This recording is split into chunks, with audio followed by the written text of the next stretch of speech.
Hello, everyone. Thank you for joining me once again. Today, we're going to be discussing how we joined or became a Jehovah's Witness. If you were born into the witnesses, many people use that expression, which means your parents became members before you were born, or as if you were a child when you were a child.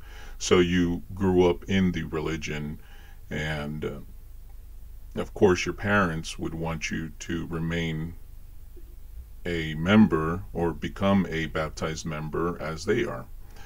And there's nothing wrong with parents wanting to do what they feel or what they deem best for their children, but we have to make sure that what we're a part of is the truth, is faithful to the scriptures. We have to make sure of this. I asked my parents one time, some years ago, if they had ever researched the Jehovah's Witnesses before becoming one. And the answer was no. Who has the time for that?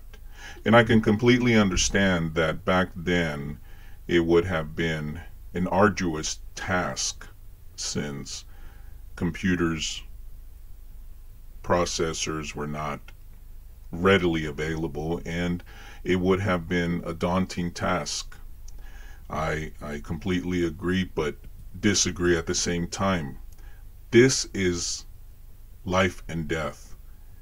And if they didn't have the tools to do that back then, they have a responsibility not only to their family, but to themselves, to find out what kind of an organization they're a part of. You cannot take at face value what you are told. I've always told my listeners, I tell you that, friends, brothers, research. Don't believe a word of mine. Research it for yourselves. I beg you. Research the scriptures. Follow along. Compare them with other scriptures. And get information from third-party sources. Let me give you an example here. If I purchase a car from Toyota, let's say Toyota, would I go to Toyota to find out information about their models, pricing, and whatnot? Of course. It's something that you do in the research process. Would I purchase a Toyota based on what they tell me? Absolutely not. You would have to be a fool to take their advice at face value. You would have to research the vehicle from reputable third-party sources to make sure that what they're saying, what they're claiming, is true. Let's go to the scriptures real quick here. Let's go to Acts chapter 17, verse 11. Let's see what our brothers did whenever they received new teachings or letters from other congregations.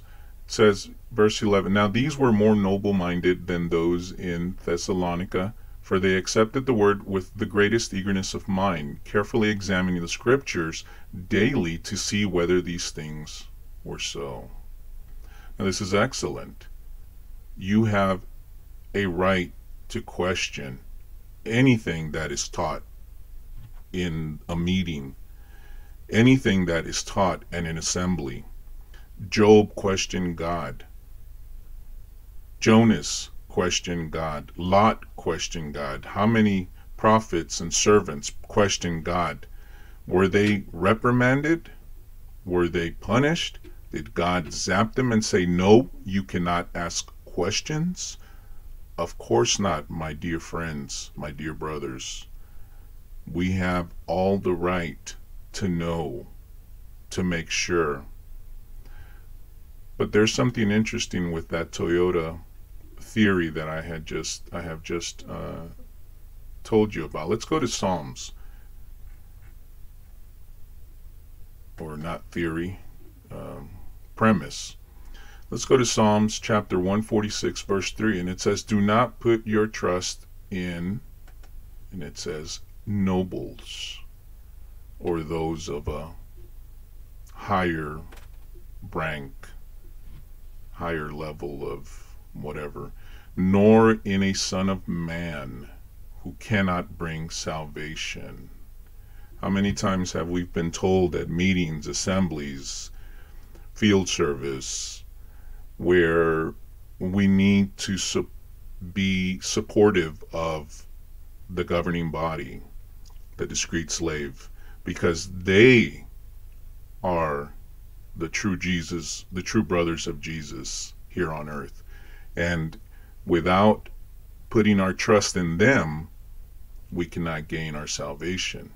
Yes, they have printed that. And my friends, my brothers, it's clear here. That is not what we are to do. But going back to the Toyota illustration, how can you research and find out what kind of an organization we're a part of? This is life and death, friends and brothers. You have all the right to research your organization. As a matter of fact, the organization itself has said that. No one, and be honest, if you research the organization and what you found was okay with it and you became a member, I wish you the very best. But if you didn't, you need to research the organization. Research it. What are their beginnings? What were their teachings? You need to research from reputable third-party sources. It's your life, my dear friends, my dear brothers, my dear sisters. I beg you, research it. After you research it and you accept their beginnings and what they are currently now, then congratulations. I congratulate you, and I wish you the very best as a Jehovah's Witness. But if you have not done so, pray to God to give you guidance so that you can do so, and you can know if you are really in the truth. Thank you for joining me again tonight. I hope I didn't take too much of your time. I thank you. Until tomorrow, friends, have a wonderful, wonderful night. God bless.